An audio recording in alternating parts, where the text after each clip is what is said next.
बिहार में एक बड़ा मैंडेट हासिल किया है। बिहार में एनडीए की जीत को हरियाणा बीजेपी अध्यक्ष मोहनलाल बड़ौदी साहब कैसे देखते हैं? बड़ौदी साहब, बिहार में एनडीए को इतनी बड़ी जीत, आप लोगों को उम्मीद थी कि इतनी बड़ी जीत मिल पाएगी? और क्या लगता है बिहार की जनता ने किन मुद्दों पर वोट किया? मोर साहब, मैं धन्यवाद करूंगा आपके चैनल के सभी दर्शकों का भी, और मैं धन्यवाद करूंगा बिहार की तमाम वोटरों का जिन्होंने देश के लोकप्रिय प्रधानमंत्री नरेंद्र मोदी जी की नीतियों पर एक बड़ा मैंडेट इस 2025 के चुनाव में दिया है और मोदी जी की हर बात पर भरोसा किया है। मोदी जी के विकास के मॉडल को मोहर लगाने का काम किया है और भारतीय जनता पार्टी और जो हमारा एनडीए गठबंधन के उम्मीदवार को बड़े मैंडेट के साथ जो जिताने का काम किया है, ये बहुत बड़ी बिहार में जो विकास की यात्रा और तेज गति से चले, इसको मैंडेट बिहार की जनता ने दिया है।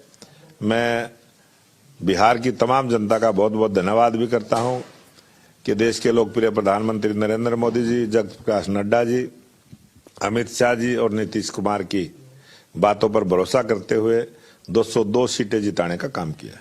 विपक्ष लगातार बिहार चुनाव में, चाहे हम वोट चोरी का मुद्दा उठाता रहा, एसआईआर का मुद्दा उठाता रहा, बदलाव का मुद्दा उठाता रहा, यूं माने कि जो विपक्ष का खासतौर से मुद्दा एसआईआर का मुद्दा है, वोट चोरी का मुद्दा, इस मुद्दे की हवा निकल गई।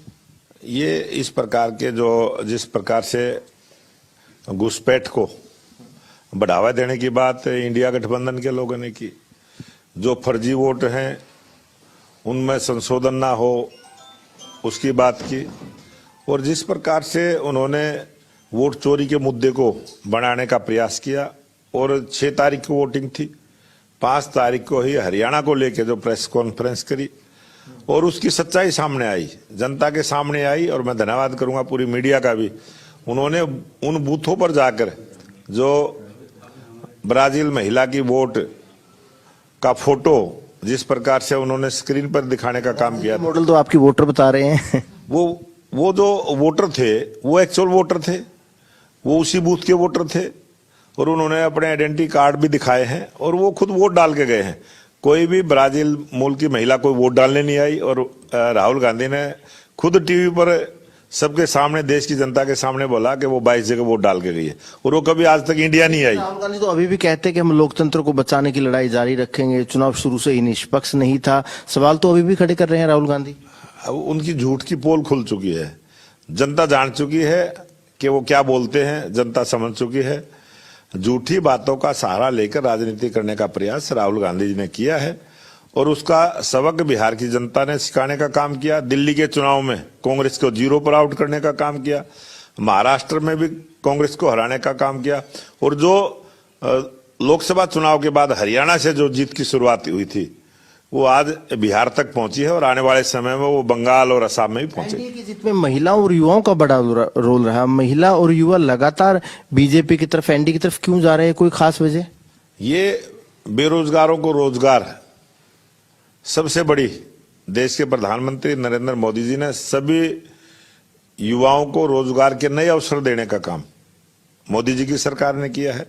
महिलाओं को सम्मान, पंचायतों में 50% की भागीदारी और 33% का आरक्षण, और लखपति दीदी योजना हो, चाहे सेल्फ हेल्प ग्रुप के माध्यम से जो महिलाएं काम करती हैं, महिलाओं को सशक्त और मजबूत कराने की योजना है।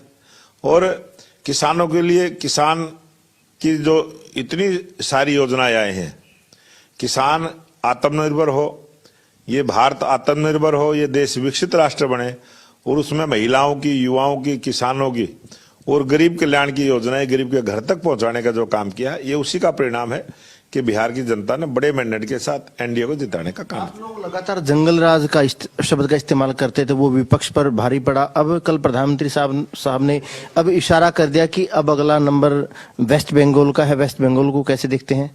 वेस्ट बंगाल में भी जिस प्रकार से एक गरीब लोगों पर अत्याचार करने वाली सरकार है और किस प्रकार से घरों में घुसकर तोड़फोड़ करना, गरीब लोगों को परेशान करना और गरीब और कमजोर लोगों को सरकार की सपोर्ट ना मिलना, ये बंगाल के अंदर है। और अब की बार जब इसी 2025 में ही चुनाव होगा और बंगाल में भी कमल का फूल खिलेगा। सीएम तो नीतीश कुमार ही रहेंगे। ये एक लोकतंत्र की प्रक्रिया है और जो हमारा राष्ट्रीय नेतृत्व फैसला करता है और जिस प्रकार से हमारी विधायक दल की बैठक होगी और उसमें वो फैसला होगा, ये कोई विधायक दल की बैठक से पहले कोई कुछ कह नहीं सकता। एक सवाल सर हरियाणा का कर लेते, क्योंकि वोट चोरी का मुद्दा बिहार में तो नहीं चल पाया, अब हरियाणा में लगातार कांग्रेस वोट चोरी के मुद्दे पर प्रदर्शन कर रहे हैं। हरियाणा कांग्रेस को आप कोई सलाह देंगे? ये हरियाणा कांग्रेस राहुल गांधी के दिखाए हुए रास्ते पर इसी प्रकार से बढ़ती रही तो आने वाले समय में जिस प्रकार से दिल्ली में, उत्तर प्रदेश में कांग्रेस का बुरा हाल हुआ है, उसी प्रकार से हरियाणा में भी ये जो बची खुची जो साख कांग्रेस की है ये भी खत्म हो जाएगी। एक आखिरी सवाल है, बिहार चुनाव में हरियाणा बीजेपी के नेताओं की बड़ी भागीदारी रही। सीएम साहब ने कई सीटों पर प्रचार किया, कई मंत्री पूर्व मंत्री वहां पर मौजूद रहे। हरियाणा बीजेपी के नेताओं के रोल को कैसे देखते हैं बिहार चुनाव में? इसी में मैं ऐड ऑन करना चाहूंगा कि कपिल सिब्बल ने तो हरियाणा सरकार पर सवाल भी खड़े किए थे कि हरियाणा से बिहार के मजदूरों की, कर्मचारियों की ट्रेन भर भर के हरियाणा से बिहार जा रही है, तो हरियाणा का रोल कैसे देखते हैं? ये ठीक बात है।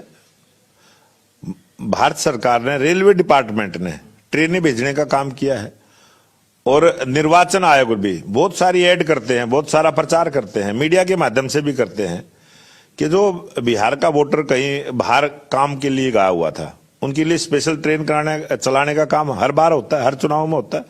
और मैं धन्यवाद करूंगा निर्वाचन आयोग का भी धन्यवाद करूंगा कि उन्होंने स्पेशल ट्रेनें लगवाने का काम किया और रेलवे डिपार्टमेंट का भी धन्यवाद करूंगा कि जो बिहार का वोटर और यहां से जब गए हैं, ट्रेनों में बैठ के गए हैं, भारतीय जनता पार्टी कार्यकर्ताओं ने उनका स्वागत किया है। हमने स्टेशन पर जाकर स्वागत किया है कि आप लोकतंत्र को मजबूत करके आइए, वोट डाल कर आइए। बीजेपी नेताओं की मेहनत, सीएम नायब सैनी का प्रचार, हमारे लोकप्रिय मुख्यमंत्री नायब सिंह सैनी 9 विधानसभाओं में गए हैं, 9 की 9 जीतने का काम किया है। 100% रिजल्ट रहा है और हरियाणा के जो भी कार्यकर्ता जहां जहां चुनाव में गए थे 100% रिजल्ट बिहार की जनता ने दिया है। और भारतीय जनता पार्टी का कार्यकर्ता जहां भी जाता है मेहनत करता है। गुहाना की जलेबी वहां भी देखने को मिली। गुहाने की जलेबी का जो है ना, वो बिहार में भी लोगों ने स्वाद चखा है और आने वाले समय में बंगाल की जनता भी गुहाना की जलेबी का स्वाद चखेगी। बिल्कुल, देखिए बड़ोदी साहब है, बड़ोदी साहब का कहना है कि बिहार की जनता ने गोहाना की